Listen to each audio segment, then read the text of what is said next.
एक ऐतिहासिक दिन बनने जा रहा है। नारी शक्ति वंदन अधिनियम यानी महिला आरक्षण विधेयक आज लोकसभा में पेश किया जाएगा और इस अहम विधेयक पर प्रधानमंत्री नरेंद्र मोदी खुद संसद को संबोधित करेंगे। वहीं गृह मंत्री अमित शाह भी महिला आरक्षण पर बोलेंगे और सांसदों की नारी शक्ति वंदन अधिनियम में संशोधन से जुड़े हुए 3 बिलों की प्रतियां पहले ही उपलब्ध करा दी गई हैं।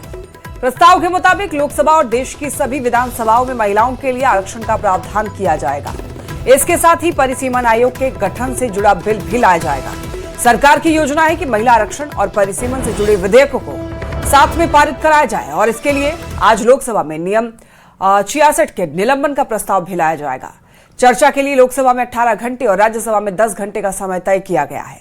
प्रस्तावित परिसीमन के बाद लोकसभा में सांसदों की संख्या बढ़कर 850 हो सकती है।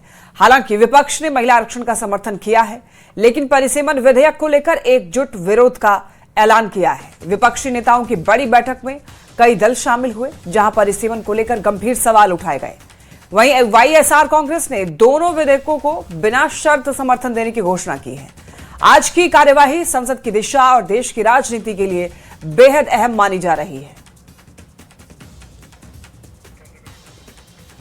और देखिए, महिला आरक्षण संशोधन बिल, इसको लेकर आज चर्चा है। 10 घंटे बहस होगी इस बिल पर।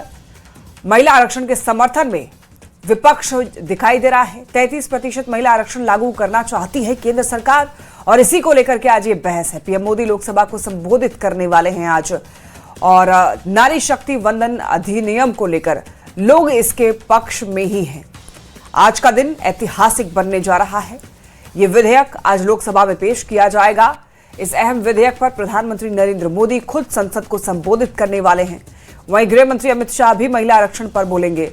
सांसदों की नारी शक्ति वंदन अधिनियम में संशोधन से जुड़े हुए 3 बिलों की प्रतियां पहले ही उपलब्ध करा दी गई हैं और प्रस्ताव के मुताबिक लोकसभा और देश की सभी विधानसभाओं में महिलाओं के लिए आरक्षण का प्रावधान किया जाएगा। और आपको ये बता दें, इससे बदलाव ये होगा कि 543 से 850 तक लोकसभा की सीटें बढ़कर हो जाएंगी।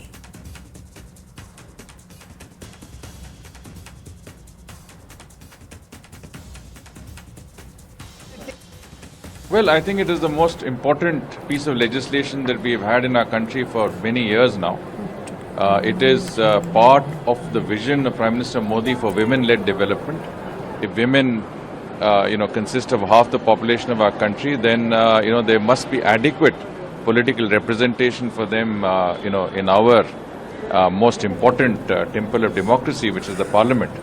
And I think the women's reservation bill is really, it is incumbent on all parties to support this bill.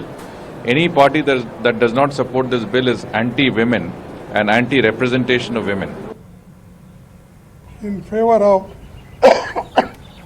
women's reservation bill, but the way in which they have brought, for that we have got reservations, and it is politically motivated just to trap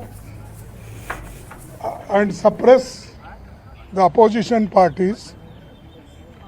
The government is doing like this. Therefore, we all have decided we will, though continuously we are supporting women's reservation bill,